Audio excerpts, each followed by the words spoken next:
Faqat qish uchun yopmasdan 4 ta sezonda ham ishlatilayotgan tomat pastasini tayyorlaymiz. Ranglarini qaranglar, qanaqa chiroyli chiqqan. Boshladik. Bizga kerakli narsalar pomidor, olma va qizil bolgarskiy. Asosiylari shular hozircha. Qolgan kerakli mahsulotlarni, masalliqlarni video davomida aytib o'tib ketaman. Va o'rtacha kattalikda hammasini to'g'rab olib, qozonimizga solib, suvlar shunaqa sekin chiqishni boshlaganda kuvlashni boshlaymiz. Ora-orada kavlab turish esdan chiqmasin. Bo'lmasam tagiga olib ketib qolishi mumkin. Hamma mahsulotlarimiz ezilib ketgungacha qaynatib olamiz. Kavlab turib ora-orada. Va shunaqa varaqlab qaynagandan keyin sekin gazdan olib, blenderlab hamma mahsulotni pyure holatiga keltiramiz. Yaxshilab blenderlab olinglar. Shunaqa suyuq holatga keladi hamma masalliq erib.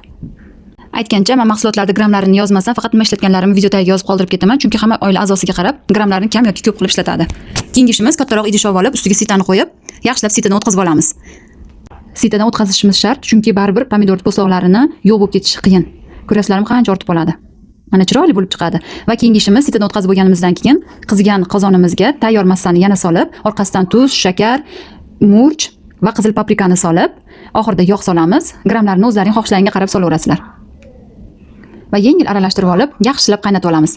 Bitta qaynab chiqqandan keyin bankalarimizga solib, og'zini qattiq yopib, shu bilan issiq joyga ustini o'rab 2-3 kunga olib qo'yamiz. 2-3 kundan keyin ishlasalar ham bo'laveradi yoki qishda ham ishlasalar ham bo'laveradi. Yoqimli ishtaha.